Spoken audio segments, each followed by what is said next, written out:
जय भीम नमो बुद्धाय. जय no. जय भीम नमो खुदा sir. आज 26 जानेवारी 2026. 26 जानेवारी म्हटलं म्हणजे प्रजासत्ताक दिनाचा हा वर्धापन दिन आहे. या दिवशी 1950 साली आपलं स्वतंत्र राष्ट्र कायद्यानं अस्तित्वात आलं. दोन्हीकडे 26-26 आले. हा, आजचे 26 जानेवारी आणि 26वं वर्ष 2026. अच्छा, हा, असं म्हणतो बाकी काय. बरोबर. 26 जानेवारी 26वा वर्ष. हं. सर्वांना प्रजासत्ताक दिनाच्या शुभेच्छा. आपल्याला पण शुभेच्छा sir. हा, तुमच्याकडून. आपण आज प्रजा म्हणून अस्तित्वात आलो. हं. आम्ही भारताचे लोक. भारताची भारताचं प्रजासत्ताक राज्य झालंय. भारत हे प्रजासत्ताक राष्ट्र झालं आणि आपला कायदा अस्तित्वात आला. घटना लागू झाली, कायदा अस्तित्वात आला आणि आजच्या दिवशी सर्वत्र विशेषतः आपल्या गोटामध्ये फार उत्साहाचं वातावरण असणार आहे. परंतु विरोधकांच्या गोटामध्ये यातनेचा पण दिवस आहे त्यांना. तो कायदा प्रजेचा आला, पण तसा कायदा पाहिजे का सगळ्यांना, असा पण प्रश्न आहे. आजच्या दिवशी हा तसा परिस्थिती अशी आलेली आहे की थोडं काही गोष्टी आता जास्त चर्चा उफाळून येणार आहेत. ते चांगली गोष्ट आहे.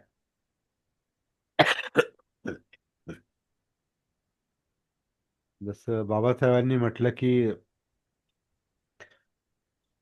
हे हा देश लोकशाही प्रधान व्हायला अवधी जाणार आहे. आपण राजकीय दृष्ट्या स्वतंत्र झालो, राजकीय दृष्ट्या प्रजासत्ताक बनलोय आपण, परंतु सामाजिक दृष्ट्या आणि मानसिक दृष्ट्या आपण ते स्वीकारले का, खरोखर स्वीकारले का, असा मुद्दा आहे. आज आपला तो विषय आपण फार डिटेलमध्ये घेणार नाही. कारण आपला जो मुख्य विषय आहे हा हा त्याच्याशी संबंधित धरून चालू शकतो आपण.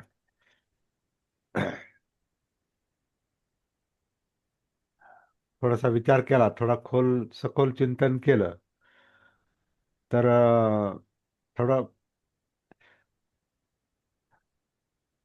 वास्तव वेगळंच आहे.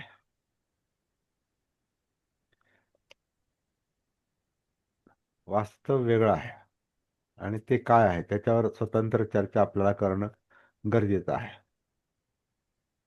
आज आपण धम्मपदाच्या पुढच्या वग्गाकडे वळणार आहोत आणि त्या वग्गाचं नाव फार महत्वपूर्ण आहे. सगळ्यात महत्वपूर्ण नाव आहेत, महत्वपूर्ण वर्ग कॅटेगरायझेशन केलेलं आहे, त्याचं वर्गीकरण केलेलं आहे शिकवणींचं. त्यात हा जरा म्हणजे काय, पटकन सांगा कोणी. जरा म्हणजे म्हातार म्हातारपण. म्हातारपण. जरा म्हणजे म्हातारपण. आणि जन्म, जरा, व्याधी, मरण, प्रियांचा वियोग, अप्रियांचा संयोग, मनाप्रमाणे न होणं, हे हे दुःखाची निमित्त सांगितलेले आहे. दुःखाचं कारण हे ह्या सगळ्याविषयीचं अज्ञान आहे, अविद्या आहे. आणि अविद्येमुळे दुःख आहे. म्हणजे याचं भान नाही. आता हा जरावग्गो हे हा फार महत्वाचा टप्पा आहे. माणसाच्या जीवनातला हा टप्पा जो आहे तो जन्मा इतकाच महत्वाचा आहे. म्हातारपण, जन्माचं भान, जन्मापासून म्हातारे होईपर्यंत भान. आता इथं बहुतेक लोक आता 40च्या 50च्या पुढचे आहेत. 40, 50, 60, 70 अजून पुढे पण आहेत. मला वाटतं 72, 75. तुम्ही किती वर्षाचे आहात कसबे? 70. 70. चला. ऑक्टोबरला 71 चालू होते. हा, मी 1 वर्ष पुढे आहे तुमच्या वयानं. मोरेताई, बर. सावंत मॅडम, 57. हा 57. 67, 67, 60 नाही, 50. 57, 57, 57.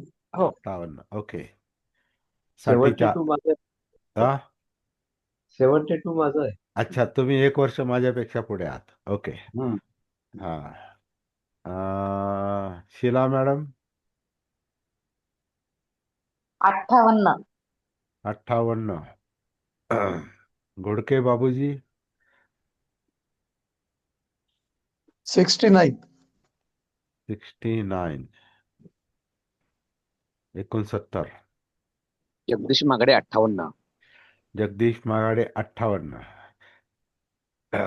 काही नाव मी मुद्दाम घेतो कारण 50, 60 म्हणजे जरा हा जो शब्द आहे वयोवृद्धावस्था याच्याशी याच्याशी संबंधित आजचा विषय असल्यामुळे मी थोडस वय विचारतोय.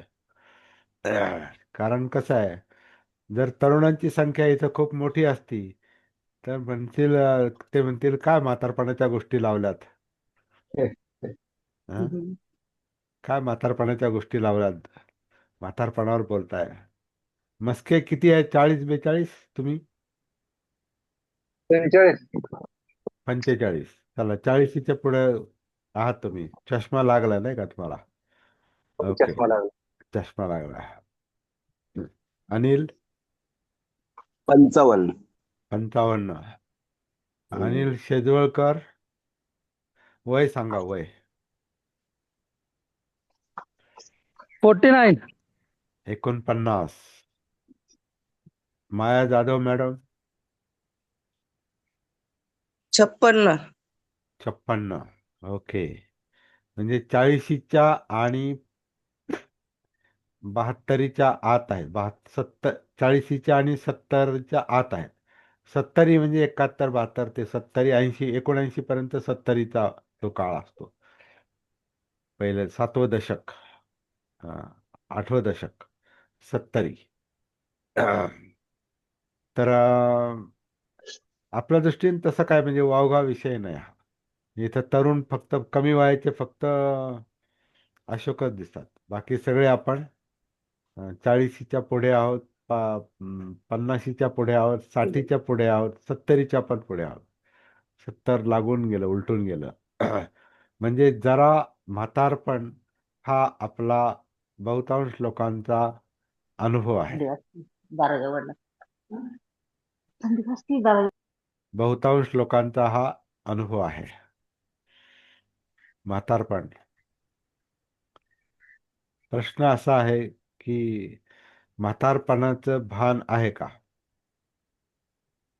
वय झालं याचं भान आहे का? की म्हणजे हा प्रश्न स्वतःला विचारायचा आहे, दुसऱ्याला वय सांगायचं. झाली पण सोय आता थोडी थोडी यायला लागली. आत्ताशी जाग आली सोय थोडीशी. थोडी थोडी यायला लागली. हा, नाहीतर माणसाला कायमच वाटतं अभी तो मैं जवान हूं, है ना. माणूस केस काळे करतो, आणि काय म्हणतात, चेहऱ्यावरच्या सुरकुत्या नाही आल्या पाहिजे, दिसल्या नाही पाहिजेत, केस पांढरे नाही दिसले पाहिजेत. आता ते दिसायचं ते दिसतं बरोबर, कारण वरून किती काळं लावलं तरी खाली येऊन पांढरं येतच बरोबर वर. आणि ते त्याच्या त्या पांढऱ्या केसापेक्षा आणि अर्धवट काळापेक्षा ते जास्त विचित्र दिसतं. म्हणून लोक लगेच खाली पाहतात, असं बुडाला काळ पांढरं येतंय की काय वर, लवकर लावून घ्या, ते पांढरं दिसायला लागलं. विशेषतः पुढचं नाही दिसलं पाहिजे, बाजूचं. तर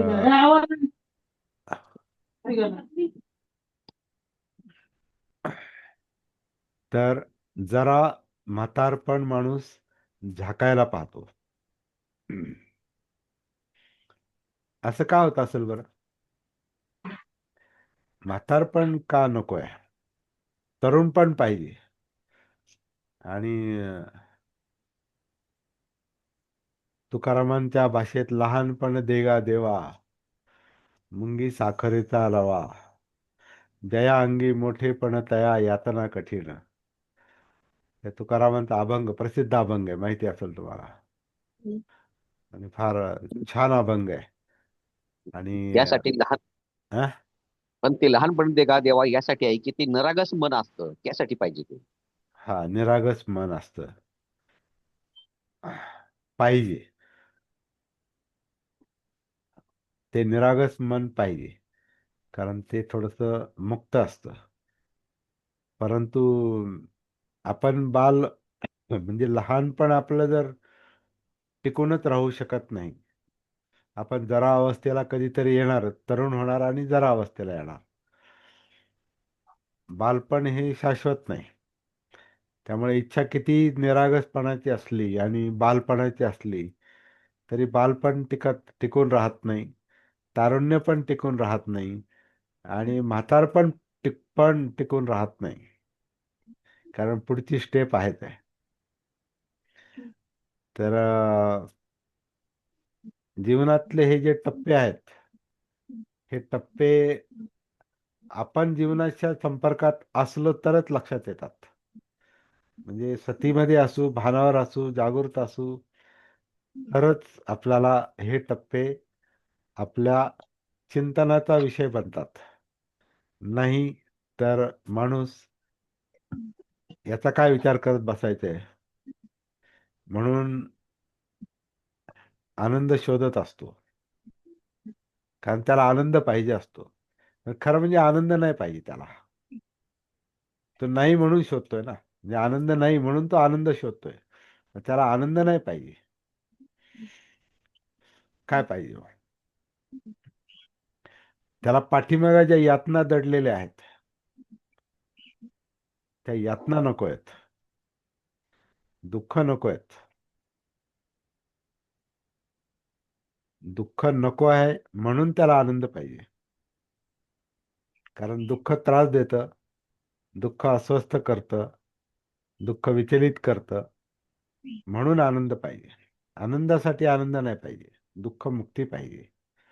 म्हणजे माणसाचा शोध खरं म्हणजे निब्बाणासाठीच असतो, दुःख मुक्तीसाठीच असतो. परंतु जीवनाचं भान नसल्यामुळे नेमकं कशासाठी चालली धडपड हे लक्षात येत नाही. कारण जीवनाचं भान नाही, कारण स्वतःशी कनेक्टेड नाही, जीवनाशी कनेक्टेड नाही, कायानुसती नाही, म्हणजे कायेचं भान नाही. म्हणून कायेवरचे काळे केस पांढरे का करतो, आपले पांढरे केस काळे का करतो? कारण ते पांढरे नको आहेत. कारण पांढरे म्हणजे जरा म्हातारपण, पांढरे म्हणजे आपलं वय झालं, म्हणजे आपण आता तरुण नाहीत, आपण म्हातारे झालो. हा तरुणपणातला आनंद हिरावून घेणारी गोष्ट आहे. म्हणून कृत्रिमरित्या आपण तरुण व्हायला पाहतो शरीरानं, तरुण दिसायला पाहतो. त्याच्यात आपल्याला आनंद होतो. आणि पांढऱ्याचे काळे करून आपण परत परत आरशामध्ये पाहतो. अरे आहे अजून थोडस आपल्यामध्ये तरुणपण आहे अजून, असा एक आभास निर्माण होतो. पण वास्तव झाकल्यानं ते सत्य लपत नाही. सत्य का लक्षात घ्यायचं असतं? सत्य याच्यासाठी लक्षात घ्यायचं असतं की आपल्याकडून असं का होतं, झागडाल का होते. सत्य आपण का स्वीकारत नाही? कारण सत्य हे यातनादायक आहे. म्हणून दुःख सत्य यातनादायक आहे, पण ते सत्य आहे. सत्य आपण स्वीकारा नाहीतर नका स्वीकारू. सत्य सत्य आहे. बुद्धांची शिकवण उलटी आहे. बुद्धांची शिकवण आहे की जे सत्य आहे, जे वास्तव आहे, त्याच्याकडे उलट उघड्या डोळ्यानं पहा, त्याचं भान ठेवा, त्याच्याविषयी जागृत व्हा. ते सत्य स्वीकारा. स्वीकारल्यानं त्रास कमी होतो, नाकारल्यानं तो त्रास वाढतो. नाकारल्यानं तो त्रास वाढतो. आनंद शोधल्यानं आणि आनंद मिळाल्यानं आनंद नाही मिळत. दुःख मुक्तीमुळे जो आनंद मिळतो, निर्वाणामुळे जो आनंद मिळतो, त्याच्यात निब्बाणं निब्बाणं परमं सुखम, निब्बाणं परमं निर्वाण, दुःखमुक्ती, बुद्धत्व हे सर्वश्रेष्ठ सुख आहे असं म्हटलेलं आहे. कारण ते कशावर अवलंबून आहे. त्याला पांढऱ्याचे काळे करत करत बसायची गरजच नाही. आतून म्हणजे शरीर म्हातारं असतं, पण मन मात्र ते बाल होऊ शकतं, म्हणजे निरागस होऊ शकतं, ते मुक्त होऊ शकतं. आणि त्याच्यातून एक शाश्वत आनंद मिळतो, एक प्रकारे परमसुख मिळतं. ते आपल्या वयाशी संबंधित नाही, ते आपल्या म्हातारपणाशी संबंधित नाही. ते आपल्याला काय कमी आहे, कमतरता काय आहे जीवनात, त्याच्याशी ते परमसुख अवलंबून आहे. कारण जीवन हे नेहमी असंच आहे, ते त्याच्यामध्ये कमतरताच जास्त आहे. म्हणून जन्म, जरा, व्याधी, मरण, प्रिय लोक जातात, अप्रिय येतात, प्रिय गोष्टी जातात, अप्रिय येतात, मनासारखं कधीच काही होत नाही. हे सत्यच आहे. काही करा, किती झागडाल करा.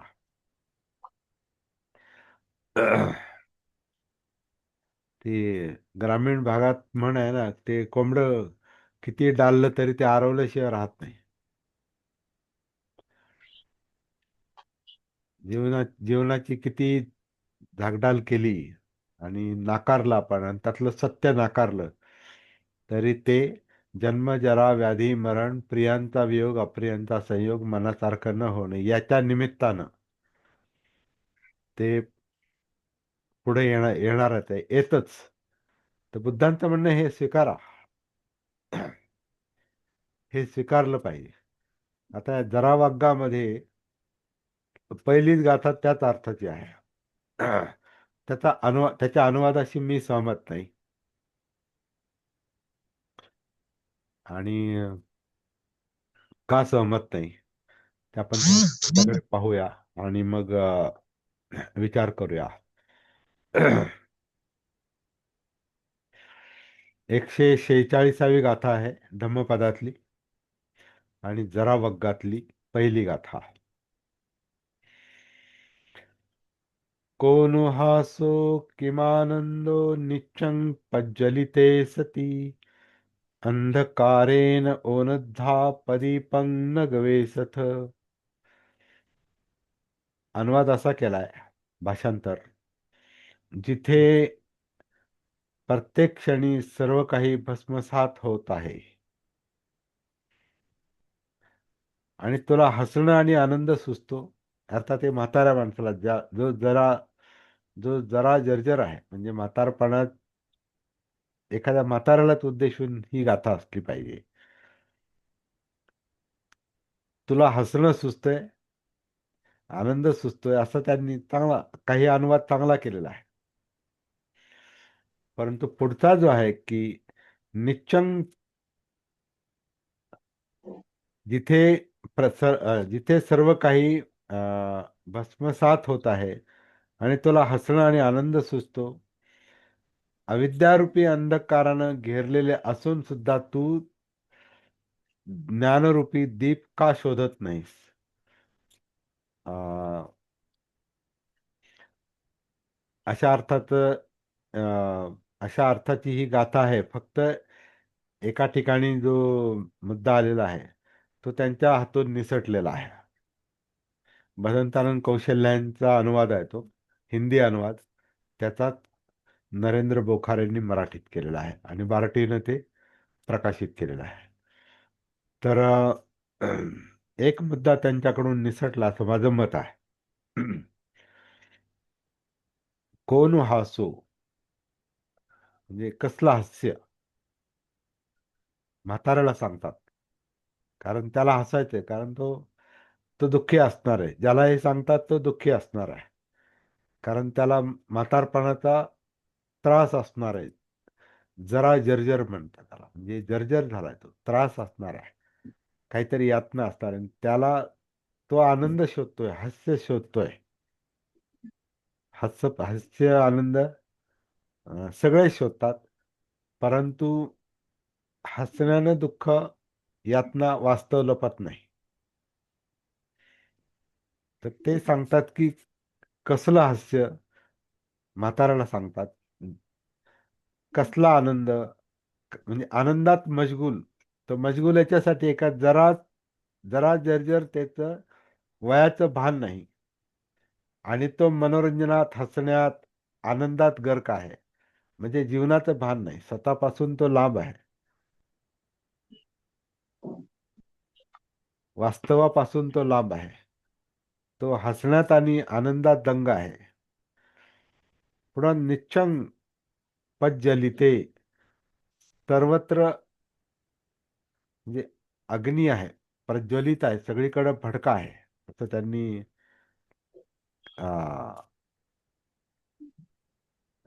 सर्व काही भस्मसात होत आहे असा अर्थ केलाय. परंतु प्रज्वलिते, प्रज्वलित, सगळीकडे नित्य प्रज्वलित आहे, म्हणजे नित्य अग्नी जळत आहे. आणि हा अग्नी जो जीवनाला जाळतो आणि म्हणून मृत्यूकडे माणूस जातो, तर हा अग्नी म्हणजे इंद्रिय तृष्णा आहेत. म्हणून त्याला कामाग्नी, म्हणजे लोभाग्नी आणि द्वेषाग्नी म्हटलेला आहे. कारण या लोभाला आणि द्वेषाला नेहमी काही ना काही पाहिजे असतं, नको असतं. त्या चित्ताची ओढ जी आहे ना, काहीतरी मिळवण्याकडे, साठवण्याकडे, संचय करण्याकडे, हसण्याकडे, आनंदाकडे, वास्तव नाकारून ते त्याच्यात मशगूल व्हायला पाहतं. म्हणून लाफ्टर शो, हास्य जत्रा, असे जे विनोदी जे असतं, तर ते माणसाला जास्त आवडतं. ती मानसिकता आहे ती. ते नाकारावं असं त्याचा अर्थ नाही, ते चुकीचं आहे असाही त्याचा अर्थ नाही, तसं करू नये असाही अर्थ नाही. परंतु माणसाला हे का पाहिजे? कारण त्याला हसणं पाहिजे, त्याला आनंद पाहिजे, कारण पाठीमागं दुःख दडलेलं आहे.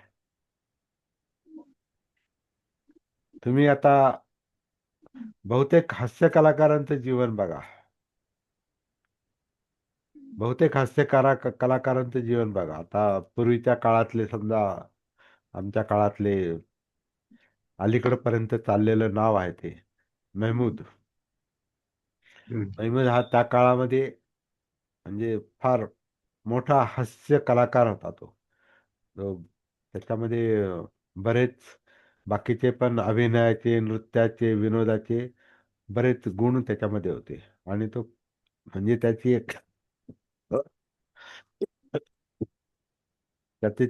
एक हिरोला सुद्धा भीती वाटायची म्हणतात. कारण त्याच्या विनोदाचा, त्याच्या अभिनयाचा प्रभाव एवढा असायचा की तो तो ज्या कलाकाराच्या सोबत असायचा त्याची प्रतिमा डाऊन व्हायची. म्हणून काही कलाकार जे असतात ते महमूद ज्याच्यात आहे त्याच्यात ते काम करायला सहसा तयार होत नसे. मोठाले कलाकार असायचे त्याच्यात हिरो म्हणून हा. तर तो एक फार मोठा हास्य अभिनेता होता तो, परंतु त्याचं जीवन अतिशय दुःख यातनामय होतं. आणि त्यांच्या मुलाखती ज्यांनी ऐकलेल्या असतील, पाहिलेल्या असतील, तर त्याच्यात त्यांनी सांगितलेलं आहे की खूपच यातनामय त्यांचं शेवट फार यातनामय झाला.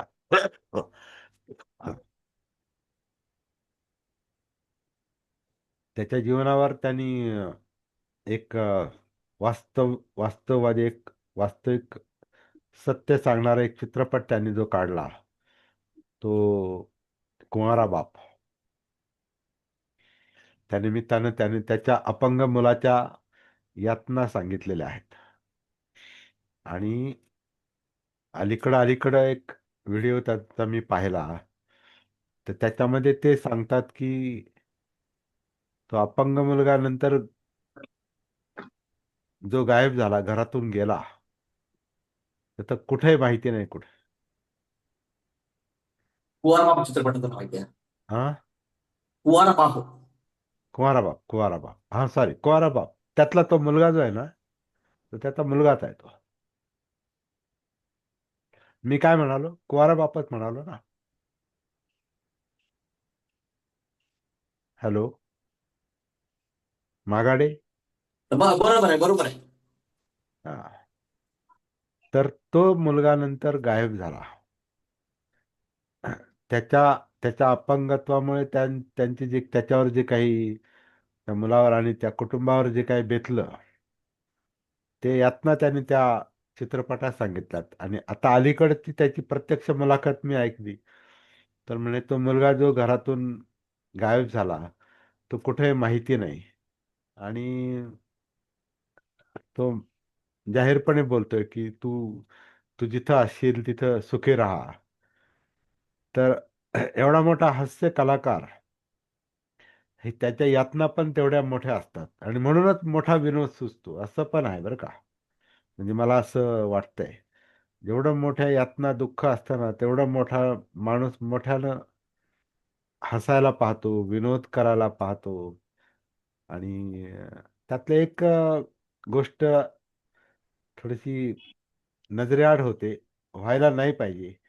ते म्हणजे जीवनातलं सत्य जर स्वीकारायला शिकलं, वास्तव असंच आहे, आपण त्याची झागडाल करू शकत नाही. आपण हसवू शकतो, परंतु सत्य सांगण्याचं पण धाडस आपल्याला झालं पाहिजे आणि ते सत्य आधी पाहिलं पाहिजे. अजून काही जे काही कलाकार, हास्य कलाकार आहेत, जे हसण्याला, जे हसतात, हसवतात, आनंद घेतात, आनंद देतात, असे जे कलाकार आहेत त्यांचं जे व्यक्तिगत जीवन जर पाहिलं ना तर फार यातनामय आहे. दादा कोंडकेचं पण तसंच झालं. आणखीन भगवान, आणखीन काही जे जुने कलाकार आहेत त्यांच्याविषयी बोलतो मी. हास्य अभिनेते चार्ली चॅप्लिन. चार्ली चॅप्लिनचं पण खूप वाईट अवस्था झाली.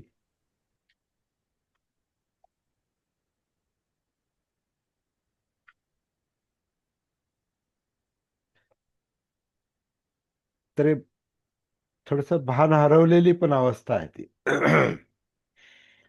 भान हरवलेली अवस्था असेल तर माणूस मग ह्या कृत्रिम हास्यामध्ये, कृत्रिम आनंदामध्ये आनंद घेतो, तो दुःख विसरायला पाहतो. आणि बहुतेक आता याची तत्वज्ञान तेच सांगतात की जगाचं दुःख जर कमी करायचं असलं तर मग हसलं पाहिजे,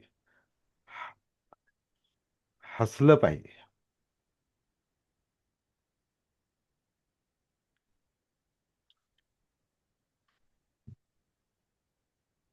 पण ते तेवढं म्हणजे काय त्यात तेवढं उपयोगाचं नाही. ते हसलं पाहिजे असं म्हणजे, पण मुद्दाम हसलं पाहिजे आणि दुःख लपवलं पाहिजे, हसत राहिलं पाहिजे, आनंद शोधत राहायला पाहिजे.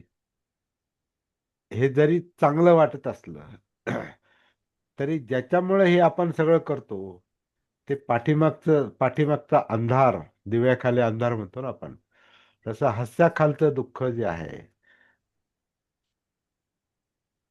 हसण्यामागचं जे दुःख आहे, यातना आहे, त्या कारणावर काम केलं पाहिजे. आणि ते अवघड असतं. आता ह्या गाथेमध्ये निच्चंग पज्जली ते सगळीकडं हा तृष्णेचा अग्नी आहे, कारण काहीतरी पाहिजेच असतं. आता हे हसणं, आनंद हा इंद्रियांच्या अ, उपभोगाचा परिणाम आहे.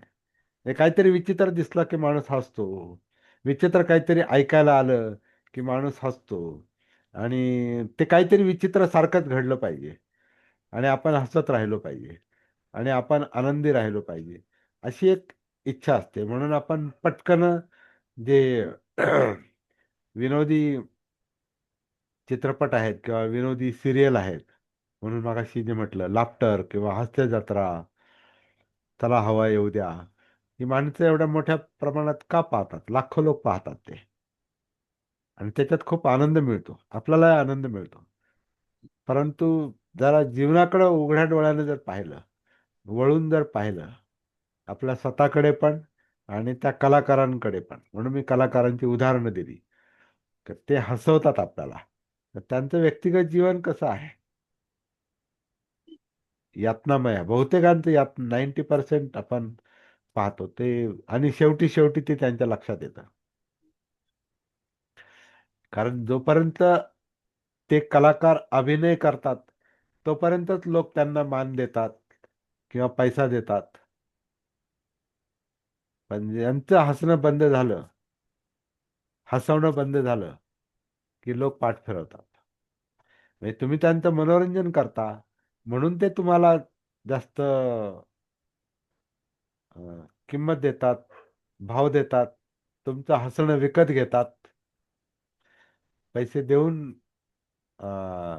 लोक चित्रपट पाहतात किंवा सिरियल पाहतात. काहीतरी मोजावं लागतं त्याच्यासाठी, फुकट नाही. दुसरा पडला की आपल्याला पटकन हसायला यायचं. हा, दुसरा पडल्यावर आपल्याला हसायला येतं. मग आपल्याला पटकन काय हसायला. वाटतं? आपल्याला असं वाटतं, हा असंच पडत राहावं काय. आणि याचाच उपयोग करून सर्कस मध्ये जो विदूषक असतो, जो हा, हसवतो, तो याचाच उपयोग करून घेतो. मेरा नाम जोकर, मेरा नाम जोकर. तो एक चित्रपट याच विषयाला धरून आहे.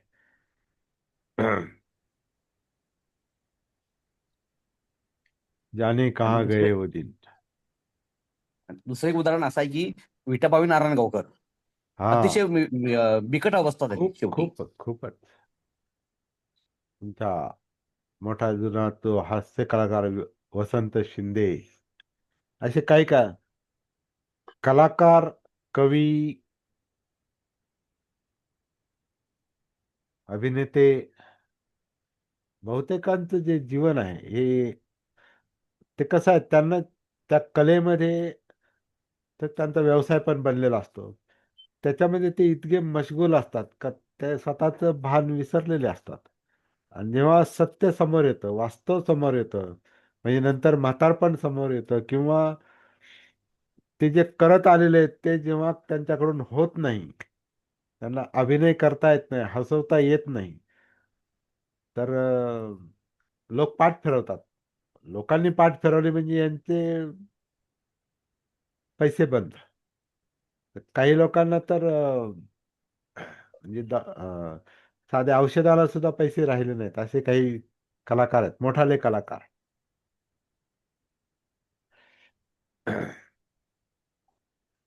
प्रसिद्ध शहनाई वादक जे आहेत ते बिस्मिल्ला खान, त्यांना भारतरत्न दिलं, त्यांना त्याचा आनंद नाही झाला. काय पद्मश्री वगैरे दिलं, भारतरत्न, त्यांना त्याचा आनंद नाही झाला. ते म्हणे हमको पुरस्कार मिला, त्याची मुलाखत ऐकली मी, हमको पुरस्कार मिला लेकिन हमें क्या मिला, असा प्रश्न, उलट प्रश्न त्या पत्रकाराला तो विचारतो. हे आतमध्ये फार मोठी पोकळी आणि त्यांना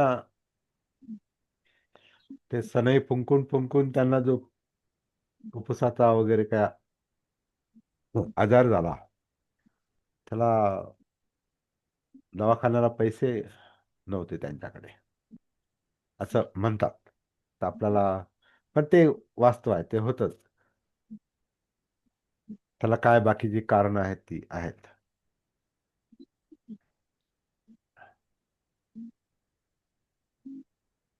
असं आहे, वास्तव असं आहे. म्हणून आता हे वास्तव सत्य इथं लक्षात आणून दिलेलं आहे. गाथा छोटी आहे, पण त्या शब्दांमध्ये खूप अर्थ आहे. कसलं हास्य आणि कसला आनंद, म्हणजे त्याच्यात मशगूल नका राहू. सत्य पहा, आजूबाजूला सगळं निच्चंग पज्जलिते, याची सती ठेवा.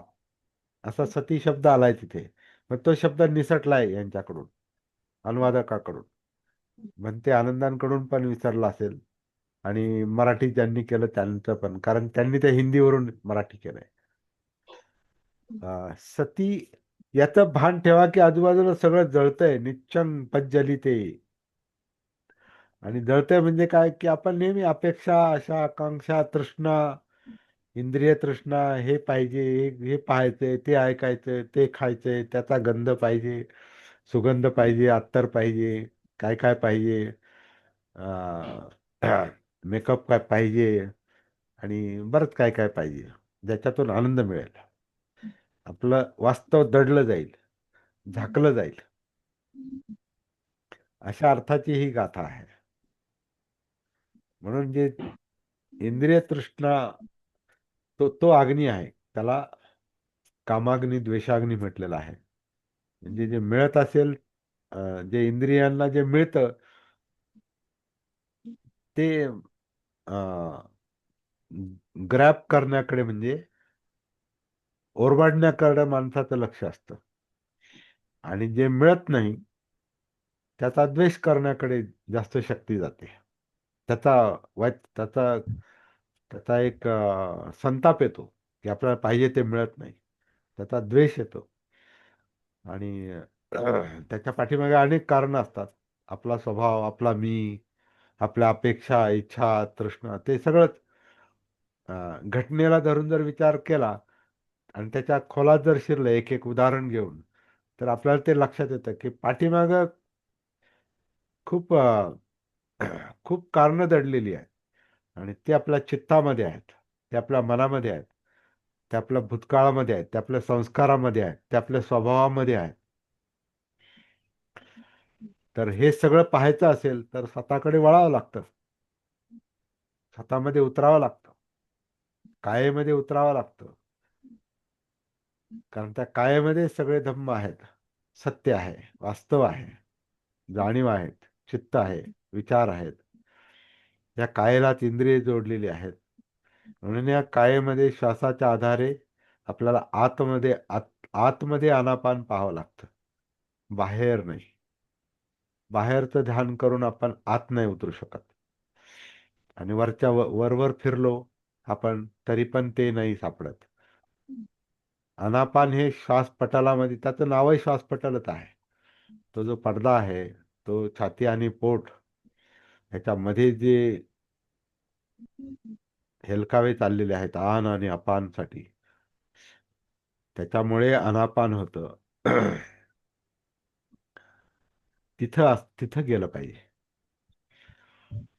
म्हणून आपण पोटात उतरा म्हणतो. अनापान कसं करायचं, पोटात उतरून पहा. आणि मुद्दाम करायची गरज नाही, ते चालूच आहे. जन्म झाल्यापासून ते सुरू झालं, आतापर्यंत चालूच आहे. आपण त्याचं महत्व लक्षात न आल्यामुळे आपण त्याच्याशी कनेक्टेड पण नाही, म्हणजे स्वतःशी कनेक्टेड नाही. आपण श्वास पाहत नाही म्हणजे जी साधी सरळ गोष्ट आहे कनेक्ट होण्याची स्वतःशी, तीच आपल्या लक्षात आली नाही. त्यामुळे आपण आपल्या जीवनाशी कनेक्टेड नाही, म्हणजे आपल्या कायाशी कनेक्टेड नाही. कारण काया हे जीवनच आहे, कारण काया जिवंत आहे. आपण जिवंत आहोत, म्हणून पाहतो, बोलतो, ऐकतो, कृती करतो. जिवंतपणा आहे. तो जाणवतो. तर कायेत उतरल्याशिवाय त्या जाणीवा, त्या वेदना, त्या फिलिंग, ती सुख-दुःख, ते हसणं, आनंद, हे की कोण हसो किंवा आनंदो, हे हसणं, आनंद, हे काय भानगड आहे, हे आत उतरल्याशिवाय जाणवत नाही. म्हणून कायेत उतरलं पाहिजे. ही आपली सती साधना आहे. मग याचा अर्थ लक्षात येतो खरं म्हणजे. आता ही गाथा मी कितीतरी वेळा म्हटलेली आहे. त्याचं रेकॉर्डिंग करण्यासाठी मी बरं त्याच्यावर रिहर्सल पण केलेली आहे. त्यावेळच्या थोड्याशा तरुण अवस्थेमध्ये माझा आवाज तेव्हा चांगला होता असं मला वाटतं. तर तुम्ही सांगा, कारण युट्यूबवर ते आहे.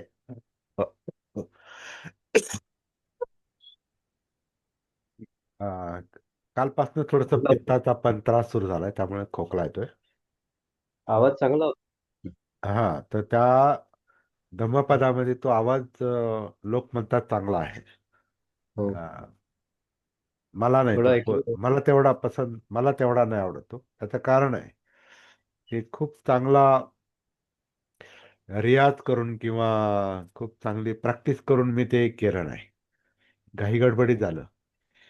घाई गडबडीतच ते झाले. तर अख्खे 423 गाथा ज्या आहेत ना, ह्या 2 दिवसात बसवलेल्या आहेत. हम्म. 2 दिवसामध्ये, त्याच्या आधी 2 दिवस प्रॅक्टिस केली, 2 दिवस लखनौला त्याचं रेकॉर्डिंग झालं. तर 2 दिवसामध्ये स्टुडिओ रेकॉर्डिंग झालं ते. आणि ते खूप घाईमध्ये पण झालं. त्या आवाजावरचं नियंत्रण पण बऱ्याच ठिकाणी सुटलेलं आहे. आवाजात पुढे पुढे गांभीर्य पण नाही. म्हणजे मनापासून त्या गाथा म्हटल्या नाहीत.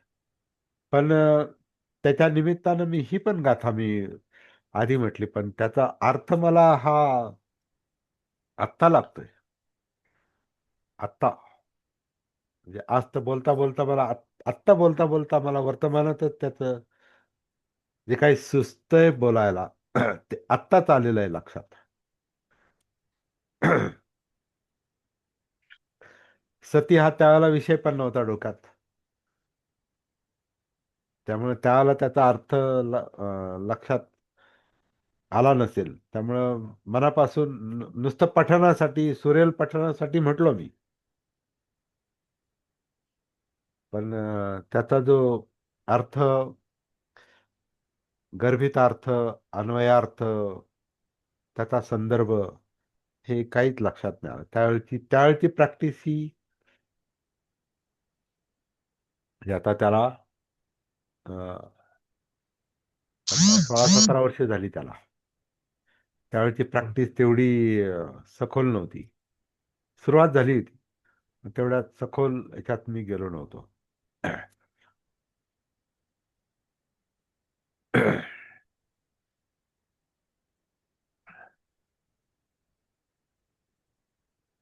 तर ही जी गाथा आहे, ह्या मुळातच ही गाथा जरा जर्जर माणसाला सांगितलेली, हे आपण लक्षात घेऊ आधी. हे सगळ्या गाथा ज्या आहेत ते त्याच आहेत. आणि त्या उदासीनता निर्माण करणाऱ्या नसल्या पाहिजेत आपल्यासाठी. नाहीतर अशी चर्चा केली की माणसाला वाटतं दुःख दुःख दुःख, आनंद विनंद काही नाही, हसणं विसणं काही नाही. असा त्याचा अर्थ नाही. माणूस याच्यामध्ये मशगूल राहून सत्य विसरतो, वास्तव विसरतो. ही गोष्ट बुद्धांनी लक्षात आणून दिलेली असेल.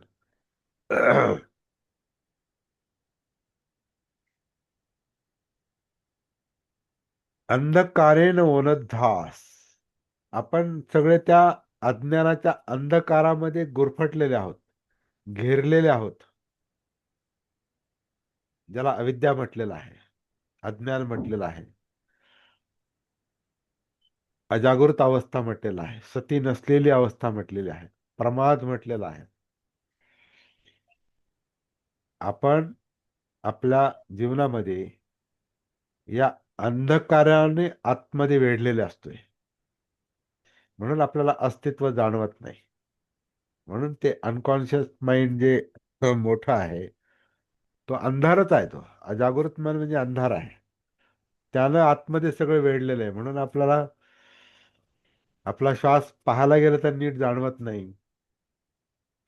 आपल्या आतल्या हालचाली, हृदयाभिसरण, त्याची त्याचे जे काही ठोके आहेत किंवा हृदयाभिसरण आपल्याला जाणवत नाही, पचनक्रिया जाणवत नाही. आपल्या शरीरावर जे काही परिणाम होतात चांगले वाईट त्याचं आपल्याला काहीच भान नसतं. चित्ताची धावपळ कळत नाही. आपल्याला अस्वस्थता काय येते, अस्थिरता काय येते, कशाची चिंता असते. आता चिंतेला एक कारण, या टेन्शनला एक कारण केमिकल पण आहे असं आपल्याला सायन्समध्ये वाचायला मिळतं. कालच परवाच मी एक पुस्तक ध्यान साधनेवर वाचत होतो. एका डॉक्टरने लिहिलंय आणि तो म्हणतो लॅक्टिक ऍसिड जे आहे, लॅक्टिक ऍसिड म्हणून माणसामध्ये चिंता निर्माण होतात, जे मेंदूतून त्याचा स्राव होतो वगैरे वगैरे. आपल्याला माहिती नाही. पण आपल्याला आपल्याला जो जो त्रास होतो चिंता, त्याच्यामुळे आपण अस्थिर होतो, अस्वस्थ होतो, हे काय घडतंय? आपल्याला फक्त त्याचा त्रास होतो, परंतु ते कुठून कशामुळे निर्माण होत आहे याच्याशी आपला संपर्क नसतो. म्हणून सगळा अंधकार आहे, अंधार आहे असं म्हटलेलं आहे. तो अविद्येचा अंधार आहे. अंधकारेन ओनधाम म्हणजे घेरलेला. आणि तिथं शेवटी म्हटलेलं आहे की तिथं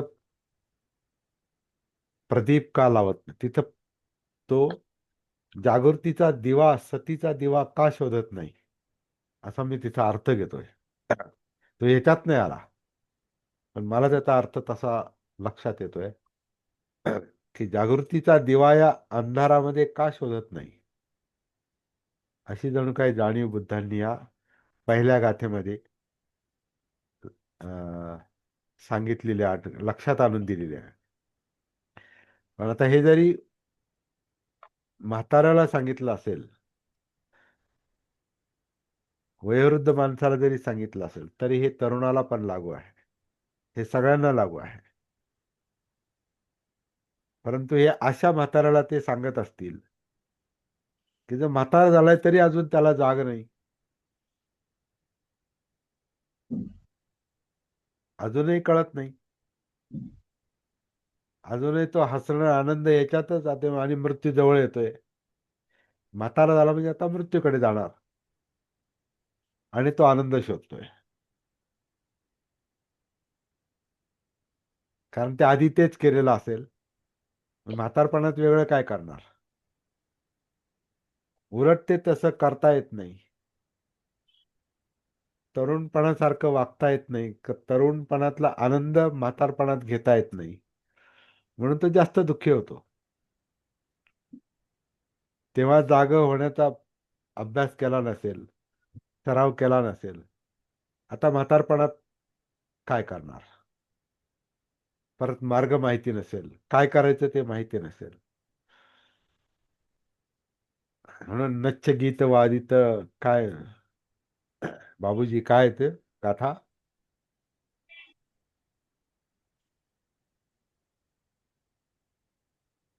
बाबूजी, नच्च गीत वादित पमाद ठाणा, काय काय ते? उच्चासयना महासयना, बोला बोला, सांगा. नच्च नच्च गीत वादित विसुक्क दස්සना. हा, वेरमणी. हो वा. ते मग ते उच्चासयना महासयना त्याला जोडूनच आहे. हा, तर ह्याच्यापासून नाही सॉरी, माला गंध बिले पण आहे त्याला जोडून. हा, माळा घालणं हे सगळं बाहेरच होतंय, सगळं बाहेरच होतंय. रुद्राक्षांच्या गळ्यात माळा लाविलेस तू भस्म कपाळा, कधी घेऊनी नांगर हाती, पिकविलेस मातीतून मोती, हाय अभाग्या. काय ते गाणं बघा, सुधीर फडकेंचं, गदी माडगुळकरांचं गाणं. तर भगवे ते नेसून कुठे आय ज्या भगवे नेसून घर घर संन्यासून जाशी, घर सोडून जाशी. तर हे सोडायचं. माणूस हा पळ काढायला पाहतो. बुद्धांनी पळ काढायला नाही सांगितलं. म्हणून मी तर म्हणतो बुद्धांनी गृहत्याग पण नाही केला. बुद्धांना ते राज्यत्यागाची शिक्षा होती म्हणून गृहत्याग झाला. पण त्यांची जी प्रतिमा आहे, ते घर सोडून गेले आणि बायको मुलाला सोडून गेले, ते बाबासाहेबांनी लक्षात आणून दिलं ते खोटं आहे. ते चर्चा करून गेलेले आहेत आणि युद्धामुळे गेलेले आहेत, युद्धाच्या प्रसंगामुळे वगैरे वगैरे. तर योग्य वेळी माणसाला जर जाग आली, सतीमध्ये आला, तर मग हे अंधाराने वेढलेली जी मनोवस्था आहे, चित्तावस्था आहे, ती कळते. जागृतीमुळे जीवन कळतं. तो प्रदीप आहे. प्रदीपं न गवसत. गवस का गवसीत नाही, का गवसणे मराठीत पण शब्द आहे. तो आपल्याला गवसला पाहिजे. ती सतीचा प्रदीप आपल्याला गवसला पाहिजे.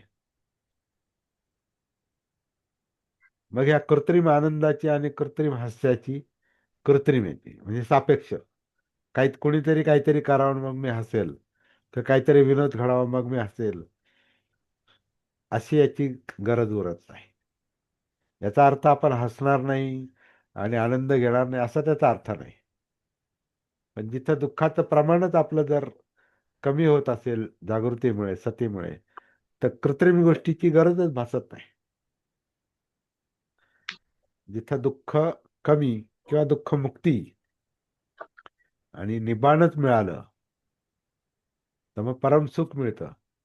परमसुख मिळतं तर मग बाकीच्या गोष्टींची काय गरज.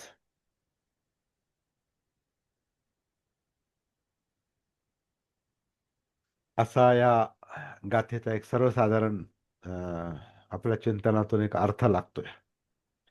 मला जेवढं आज लक्षात आलं तेवढं मी सांगितलं. पुष्कळ काही आहे बोलण्यासारखं याच्यात, परंतु सगळे एकदाच आपल्याला बोलणं शक्य नाही. याच्यावर आपलं चिंतन ज्याचं त्याचं चालू पाहिजे. आणि हा आपला अभ्यास संपलेला नाही. या गाथे कोणत्याच धम्मपदाच्या आतापर्यंत सगळ्या गाथांचा अभ्यास संपलेला नाही, सुरुवात झालेली आहे. हे पण आपण लक्षात घेऊ.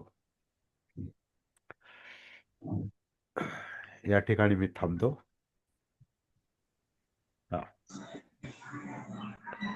जय भीम, नमो बुद्धाय.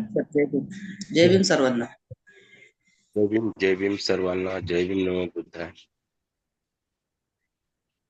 छान झाला आजचा व्हिडिओ.